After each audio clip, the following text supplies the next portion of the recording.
hard to imagine that Hollywood hasn't jumped all over this. You would think it would be box office gold because it's part Spartacus and part Braveheart and part Amistad and part Glory with a little bit of Dances with Wolves thrown in.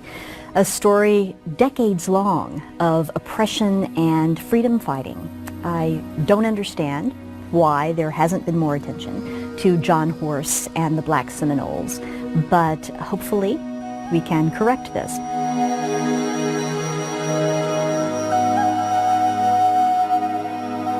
John Horse and the Black Seminoles deserve to be remembered for a number of reasons. They created the largest haven in the U.S. South for runaway slaves. They led the largest slave revolt in U.S. history. They secured the only emancipation of rebellious slaves prior to the U.S. Civil War, and they formed the largest mass exodus of slaves across the United States, moving from the Florida Everglades through Indian Territory, what would become Oklahoma, eventually locating in Mexico, where they secured title to their own land. It's a remarkable story. It's overlooked not just by filmmakers, it's not well known in popular culture, and in fact it's been overlooked by historians of slavery, if you can believe it.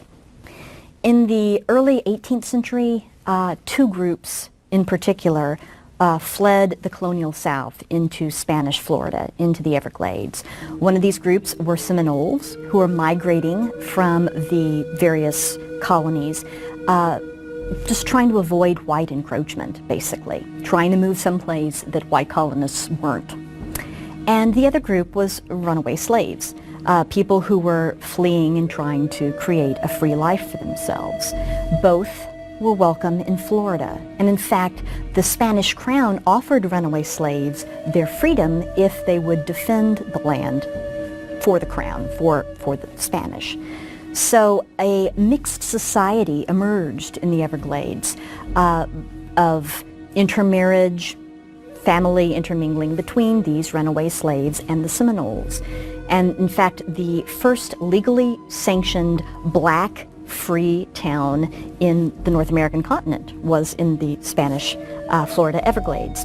After the American Revolution, people living in the southern states didn't really like living that close to a large armed population of former slaves, particularly when they were in league with the local Native American nation, the large armed group of free Seminoles.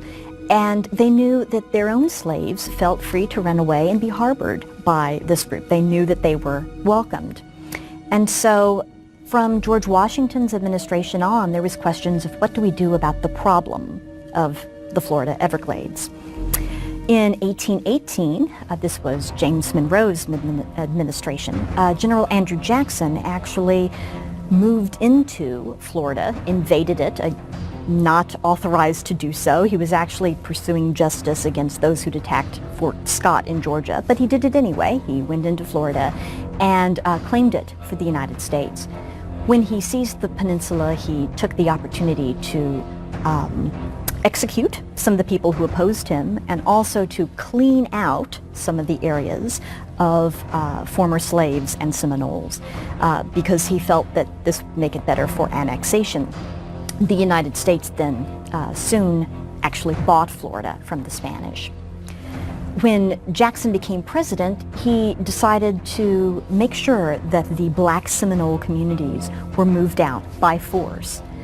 So he pursued this in his policy, his larger policy of Indian removal. This led to the Second Seminole War, which was 1835 to 1842, and became the largest and costliest of the so-called Indian Wars. Because the two communities were tied together, that is, the former slaves and the Seminoles, when the Seminoles were attacked in the Seminole War, this led to an uprising of the former slaves. In April of 1836, black Seminoles and their Indian allies moved together to create what was the largest slave rebellion in U.S. history. this wasn't just a matter of runaway slaves.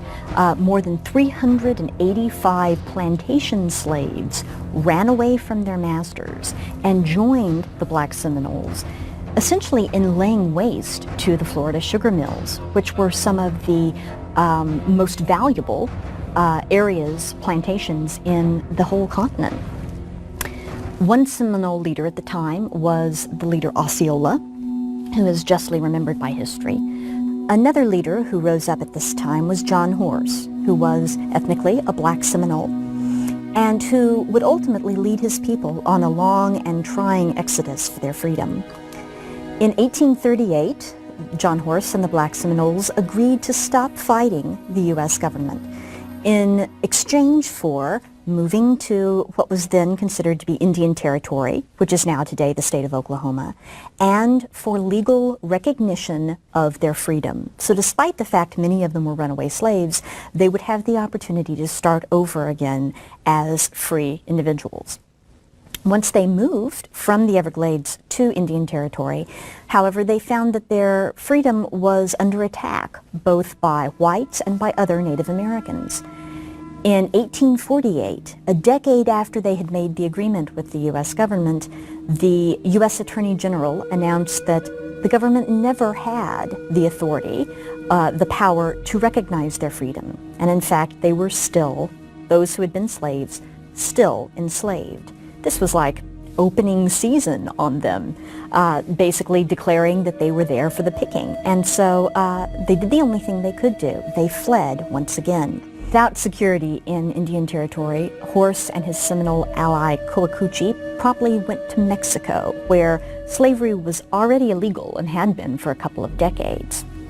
There, Horse became famous as a general in the Mexican army, and his people found a way to make a life. Once they relocated to Mexico, things changed. When slave catchers from the Republic of Texas went over the border to try to find the runaway slaves, now free men, they met resistance not only from the Black Seminoles, but also from the Mexicans and the Mexican army itself. Eventually, the Black Seminoles, led by Horse, gained legally recognized Mexican land, nacimiento. Why isn't this recognized today? Well, for one thing, historians tend to be historians of Native American history or historians of slavery, but there's not many that move among these subjects. And it's a bit confusing because you have both the issue of runaway slaves and the issue of Native Americans kind of blended together, so it seems to fall through the cracks. Tradition is that Nat Turner's rebellion is the big turning point in the history of slavery and slave revolt. But that happened before the rebellion of the Black Seminoles, so it doesn't really fit the traditional trajectory. And perhaps most importantly, it really represents a blemish on U.S. history, not only because of the poor treatment of Native America as represented by the Seminole War, not only the poor treatment of African Americans through the device of slavery, but also because this group really did manage to negotiate a separate peace with the U.S. government, and 10 years later the government turned their backs on them. So it's, in multiple ways, a difficult story for people of the United States to tell. But it's worth remembering that a community of freedom fighters trekked from Florida to Oklahoma to Mexico and found ultimately peace and freedom and prosperity in lives that they could direct as their own. This is 1 Chronicles 5 and 18. The sons of Reuben and the Gadites and the tribe of Manasseh, of valiant men, men able to bear buckler and sword, and to shoot with bow, and skillful in war, were 40,760 that went out to war. Ka'ala Yahweh B'Shem Yahshai B'Shem Rapapardash, which are the true Hebrew names of the Most High Father, Yahweh, which is Hebrew for He is, and His only begotten Son, Yahweh Shai, which is in Hebrew, He is salvation, He delivers. Double honors my teachers, the apostles and elders of Great Millstone. Peace and mercy to the elect, who are the house of David reborn again in this generation. And Shalom to the 130 Yasharallah, who today are known as the Negroes, Latinos, and Native Americans, who for losing our true heritage, we were known as, and still are, the true Hebrew Israelites of the Holy Bible. In today's lesson, we're going to talk about the tribe of Reuben, who today are known as the Seminole Indians. Pretty much the Indians that came out of the Florida area and also had joined up with many freed slaves. Now, in that video that we had just watched, it gives a good primer of the highlights of the Seminole Indians. Okay, and notice in that documentary how I talked about how the Seminoles were very valiant warriors, just like it tells us that the tribe of Reuben are. Okay, and besides that, when you look into the history of the Seminole Indians, they were very fierce warriors, right? So much so that, like it told you in this documentary, that one of the generals had even made a name for himself in the Mexican military. Well, again, that was very familiar amongst this people. You could here's another example from another Seminole brother. It says Seminole Indian chiefs described as Negroes. It says commissioner in 1820, but no American official explained how it happened if the Negroes were but chattels of the Indians, that so many Seminole chiefs were black. So you see, one thing about the Seminole tribes is that they had a lot of so-called slaves of the so-called Negroes. But you see, this wasn't really slavery like Esau slavery, right?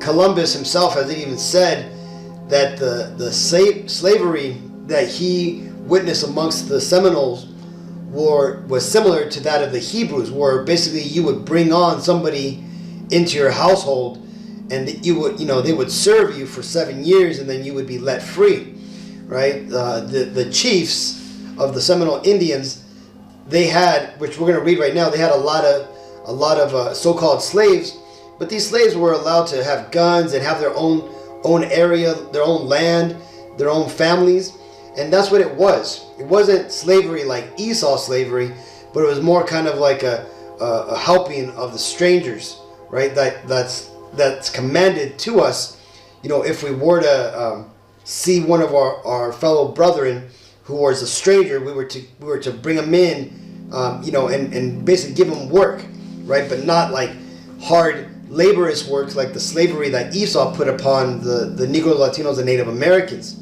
Okay, so it's not the same thing. Let's continue. It says, the principal Seminole chief ruling over the entire nation in 1820 was Nemethala, who bore no evidence of Indian admixture. Another great chieftain was Mikanapa, king over kings, described as part Negro and very dark, who ruled the nation in 1832 and owned immense herds of cattle and ponies. Billy Bullock, his nephew, who led the last hostilities against the United States in 1855 to 1858, was also part Negro. Louis Pacheco, a pure-blood Negro, who planned Dade's massacre and afterwards became a Seminole sub-chief, could read, write, and speak English, French, Spanish, and Creek, also having been the slave of a cultured Spanish planter near Tampa Bay. The most important, if not the best known, of the Seminole chiefs was the pure-blood Negro named Abraham, who, because of his intelligence and knowledge of the English, negotiated nearly all of the treaties with the United States commissioners. Of him, General Jessup said, a good soldier and an intrepid leader, he is a chief and the most cunning and intelligent Negro we have. Writing from Fort Brooke. So you see, the overall spirit of the Seminole Indians matches that of the prophecy or the blessing that was would fall upon Reuben by our forefather Jacob. You see, in the Bible, it tells us that at the end of Jacob's life, he gathered his 12 sons together. Okay, his 12 sons being all these people here, okay, who make up the people as they're known today.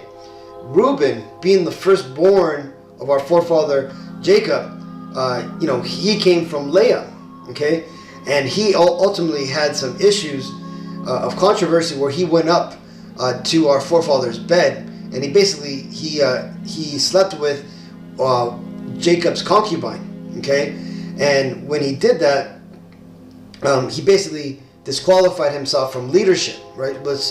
Which is part of the blessing and the prophecy of that Jacob gave onto his son Reuben, right? Because again, remember, in the Bible, in Genesis, it tells us that Jacob, but again, when he was at the end of his life, he gathered his 12 sons to tell them what was going to happen to their future generations at the end of this whole thing we refer to as life, right?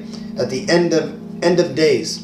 And this right here is Reuben's blessing. It says, Genesis 49:3, Reuben, thou art my firstborn, my might, and the beginning of my strength, the excellency of dignity, and the excellency of power, right?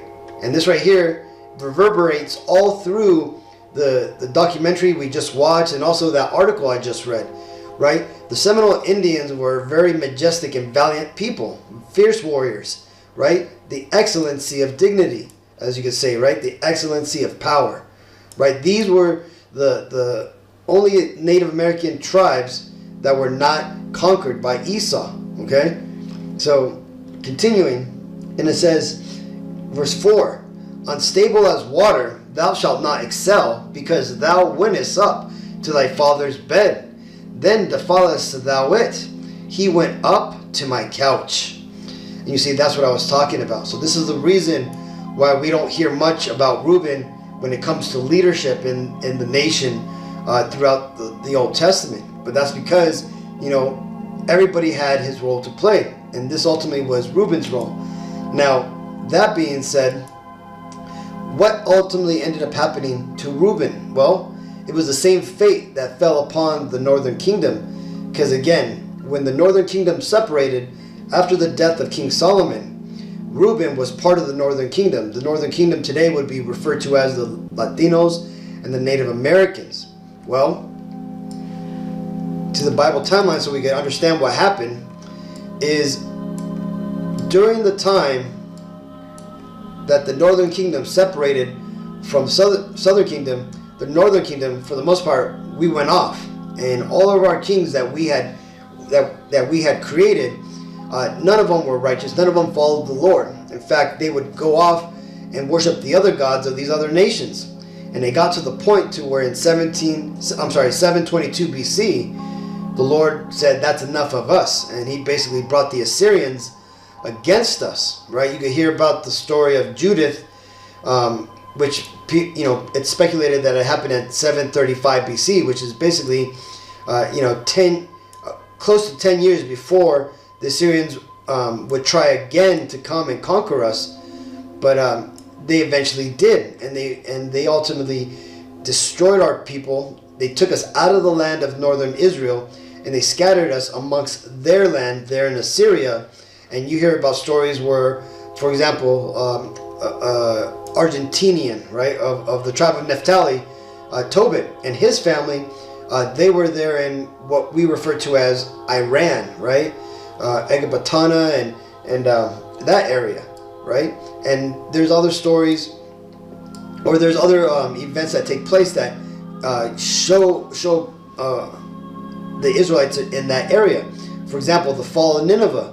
The fall of Nineveh was when Babylon came about 100 years after the northern kingdom went into captivities, and ultimately Babylon came and destroyed Assyria and de facto freed the northern kingdom. Right now, a lot of the Israelites that had been in captivity had already won their freedom, like Tobit and his family, but others were still in some sort of bondage. But for the most part, we were now free to go. And what happened? Well, we decided to take a journey to a different land so that way we could now keep the laws, because we couldn't go back into the old northern Israel, because that land was already inhabited by heathens, right? They were referred to as the Kuthians, right? Basically, they were Iranians or people from Iran that had basically now dwelt in that land. So some of us, they go back, because you can read in the New Testament where there's people from the tribe of Asher and so on that are amongst the Hebrews there in the New Testament. But like it tells us here in 2nd Ezra 13 and 40, let's get it. It tells us, it says, those are the 10 tribes which were carried away prisoners out of their own land in the time of Hoshea, the king, whose Salamansar, the king of Assyria, led away captive. And he carried them over the waters, and so came they into another land. Okay, and that's where the Assyrians came and took us captive up to the land of Assyria, which is basically modern day Syria today. And we basically stayed there in those lands, and we dwelt, and we basically lived, or we scattered all throughout this area here. Now again, remember, during this time, the Silk Road, which led east, was very prevalent in this area and in this time. So this is why a lot of the Northern Kingdom had gone out to the east, right, into China, into Japan, into all these different countries. But again, this is namely what we did afterwards. Verse 41. But they took this counsel amongst themselves, that they would leave the multitude of the heathen and go forth into a further country where never mankind dwelt, that they might there keep their statutes which they never kept in their own land. And they entered into the Euphrates by the narrow places of the river. For the Most High then showed signs for them, and held still the flood till they were passed over. For through that country there was a great way to go, namely of a year and a half, and the same region is called Azareth. Azareth in Hebrew basically means another land. Okay, and we understand that it's America because when you read the chronicles of King Solomon's navy, the Hamites that he had employed as his navies, they would take 3 years to come to the land of Ophir, America, and basically it would be a year and a half to come to the Americas and a year and a half to go back. Okay, so our people had this knowledge to navigate to these new lands, right? So, but this is why the Northern Kingdom, the Latinos, Native Americans, took this line that you see here in blue, and they came here to this to the new land. Okay, and we basically got here around circa 600 BC. Now we ultimately spread across everywhere, and the Seminole Indians ultimately came into this area here. Okay, this is where we hear about them in historic accounts, them being found out, and also ultimately finding the Seminole Indians there. Now the reason why the Northern Kingdom had to come over here is because this was a prophecy that was foretold to our forefathers of what would happen to us Israelites, Negro, Latino, Native Americans, if we failed to keep our contract with the Lord. And this is explained here in Deuteronomy 28 and 68. And Yahweh shall bring thee into Egypt again with ships, by the way whereof I spake unto thee. Thou shalt see it no more again, and there ye shall be sold unto your enemies for bondmen and bondwomen, and no man shall buy you. Now, this here, let's break it down. When it says that the Lord will bring us into Egypt again, Egypt represents bondage, okay? And America, for the most part, is, well, not for the most part, it is a land of bondage for us Israelites, right? This is the land of drawing waters, as it's referred to in Judges 5 and 11, right? We toil here in the North America and the South America, right? We can't just go out of our house and just, go pick fruit and live off the fruit of the land and just, be left in peace. No, if we don't work, we don't eat. And if we don't comply with the laws, regardless if we like them or not, we'll get put into prison. And you see, this is because the land that we're currently in and the system that we're currently under, it's not our system, right? We're simply living in a state of captivity. Some have it harder than others, and that's just the way it is. Because why? Because it tells you here that we would serve our enemy, okay? And the thing is that we would be sold, and no man. But it tells you here, it says, "No man shall buy you." This ultimately buy means redeem you, meaning that nobody's gonna come and free the Latinos, Native Americans, or the Negroes, right? We're gonna basically stay in the state of captivity where we don't own our land. We don't basically, create our own laws, that we're basically living under the rulership of the people above us. And those people above us, we know through scriptures and prophecy that those are the biblical Edomites. Okay, the ones who the world was given over to until the time of the second coming of the Messiah. Now, that being said, this also fulfills another prophecy, right, about the children of Israel and how they would be in the future, right? What would their conditions be? This is Jeremiah 50:33. "Thus saith Yahweh Bashim al-Shai of hosts, the children of Israel and the children of Judah were oppressed together, and all that took them captives held them fast. They refused to let them go." Right? And this is basically what I was talking about, right? The children of Israel, which is the northern kingdom, the Latinos and Native Americans, and the children of Judah would be the southern kingdom, the so-called Negroes, right? Which include the Haitians and the West Indians, okay? This, and also the American Negroes. We are the Israelites, and like it tells you here, we were oppressed together. Now, the Seminole tribe, or the Seminole Indians, was a perfect example of this prophecy playing out, right? You had the Reubenites, right, the Seminole Indians, taking in their brothers of the southern kingdom that had fled from captivity, right? Which is our laws in the Bible, like I told you, that would say, what to do if a stranger would come and sojourn amongst us. The stranger being Israelites who had basically, left and come back, right?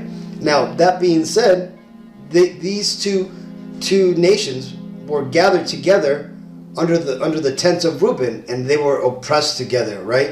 You heard how these devil Edomites, right, Andrew Jackson and all these devils reneged on their contracts, basically brought death down there to the tribe of Reuben and the Judites that were amongst them.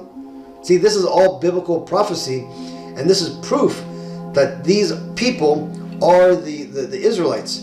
Now, that being said, let's go ahead and read an historic account of the tribe of Reuben. Now, I normally will read this. If you watch my lessons, you'll notice I bring out this image that I created, but I want to actually read the actual page itself, right? This is from a book called Lost Tribes of the Promised Lands by Ronald Sanders that was released in 1978.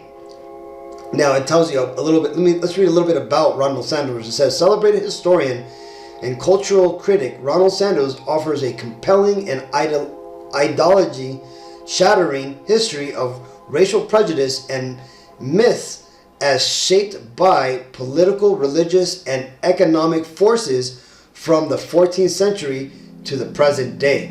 Basically, Ronald Sanders was going out and getting the receipts and finding out who the Latinos and the Native Americans and the Negroes really were, right? And he published it in this book. So what we're going to do is we're going to go to this book here, and what I'll do, I'll see if I can upload the link to this PDF file for this book for you, Akim, that want it. But we're going to read here on page 364, because that's where that snippet comes from. But I'm going to read a little bit more. So not only do we read about the interaction where these so-called Native Indians, describe themselves as being of the tribe of Reuben, but also a future prophecy, or should I say an account or a testimony from another Indian tribe saying that these Indians are the children of God, right? And that they're going to rule the world, once all this ends. But let's go and start. Right? We're going to begin here in the very beginning. Now, just to preface this a little bit, this is referring to this Spanish a guy called Montesinos. Montesinos was like an explorer, and he, at this point, he had came back to Spain, but Spain had been thrown into the Spanish Inquisition, where basically they were kicking out all the Jewish people, and they were forcing everybody to convert to Catholicism, just because the Jews that had came in, the Amalekites, the Khazars that converted to Judaism in 700 AD, who had came to Spain, they basically had destroyed the country, right? Just kind of like what they're doing here to America. It had came to the point where the Spanish crown basically decided to just get rid of Judaism altogether and force everybody who was a so-called Jewish person to flee Spain or convert to Catholicism. Now Montesinos, because he kept pushing this whole, these are the children of Israel and Jews are the people of God, he was seen as being friendly to the Jewish plight. Okay, and his ass got thrown in jail. Well, this is what he said when he was in jail, right? He says this prayer: "Blessed be the name of the Lord, who has not made me an idolater, a barbarian, a Negro, or an Indian." When suddenly he stopped. Those Indians, he told himself, they are Hebrews. Pondering this thought incredulously, and yet with growling conviction, he resolved that if he ever was released, he would seek out the Indian Francisco and try to learn the truth. Now, ultimately, he frees himself, right? He frees himself from prison, and then he does go and find that Indian Francisco, who basically he was an Indian who had been turned to like Catholic ways by the Franciscan monks and everything, right? So he was like a friendly Indian. He just happened to be named Francisco. Well, he ultimately took him to the area where these native Indians, were known to be at. And this is where let's begin here. Let's read this. Waving a banner in the air, the Indian guide, that's Francisco, soon was greeted by a puff of smoke far beyond the other bank of the river in response to his signal. The two men, Francisco and Montesinos, waited. Eventually a canoe appeared, bearing 3 men and a woman, and all of them Indians, to the place where Francisco and Montesinos were standing at the water's edge. The woman got off and spoke to Francisco in an Indian tongue that Montesinos could not understand, although he could perceive that he was being identified in the conversation.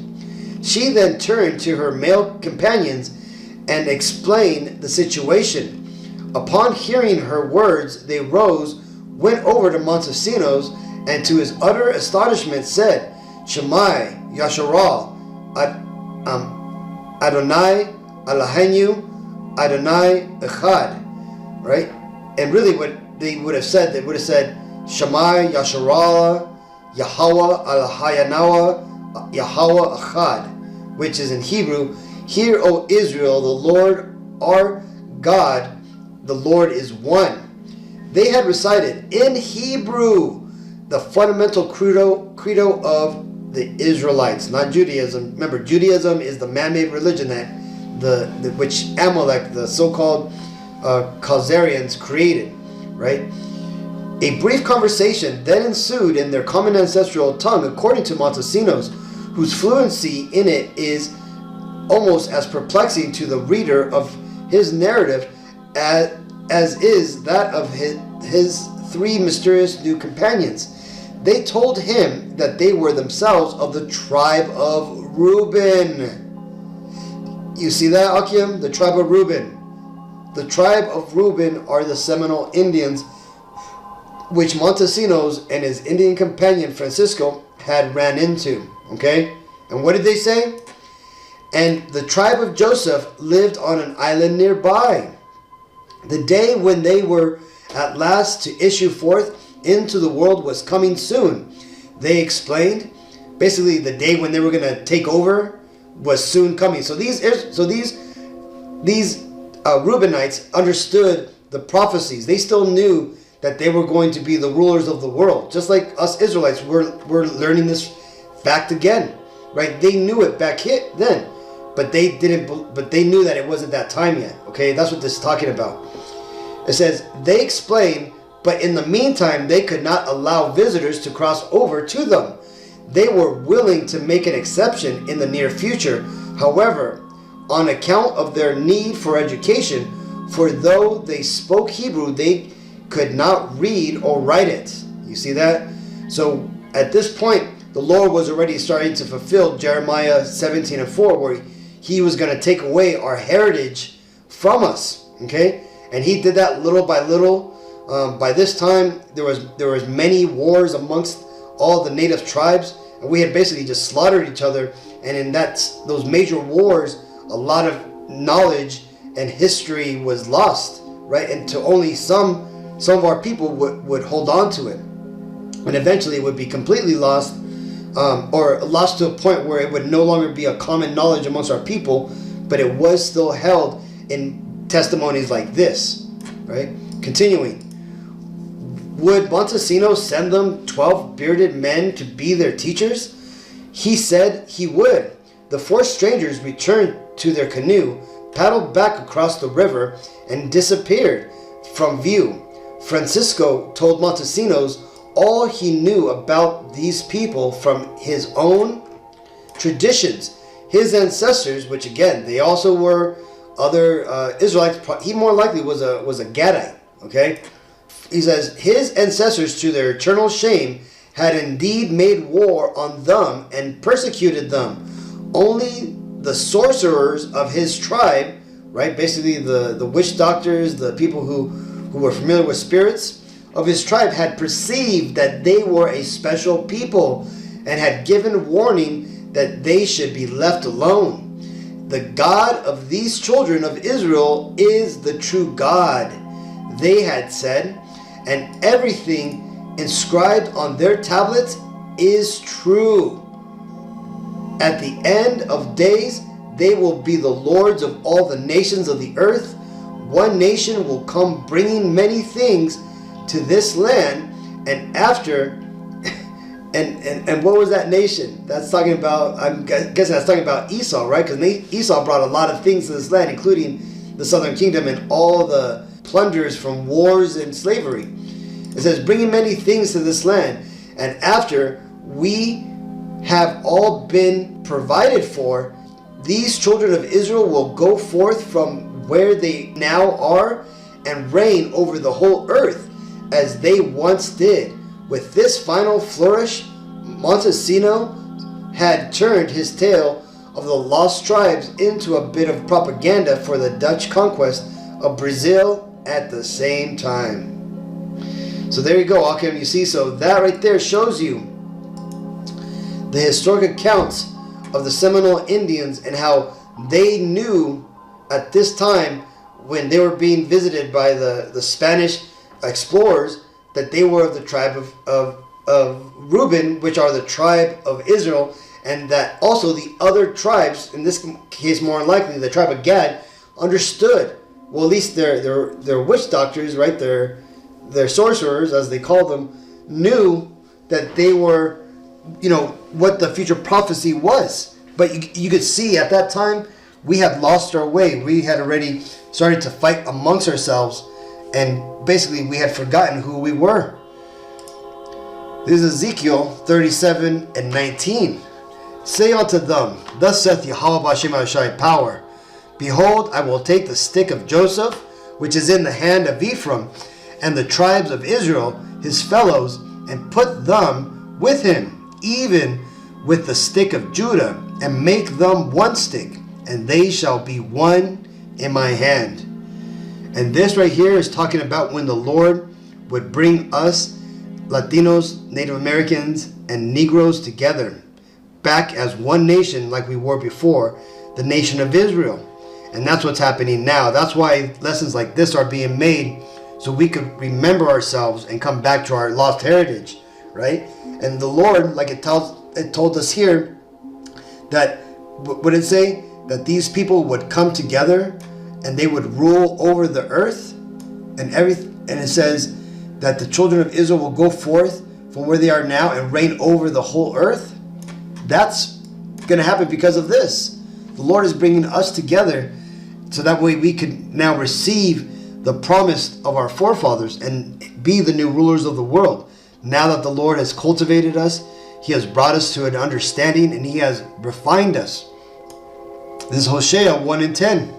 Yet the number of the children of Israel shall be as the sand of the sea, which cannot be measured nor numbered.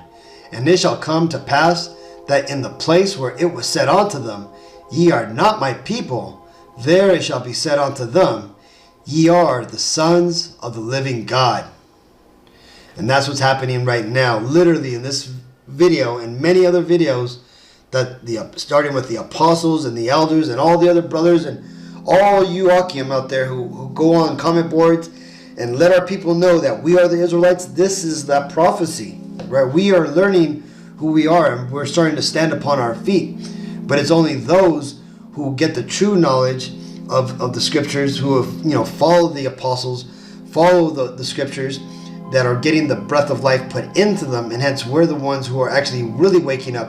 Where you have other Israelites, unfortunately, who know that they're Israelites, but they don't care enough about this truth to take it in and perfect it and then understand it. They just put on their fringes and go around talking, looking to see how they could get multiple wives, and they call it a day, right? They don't take this truth seriously.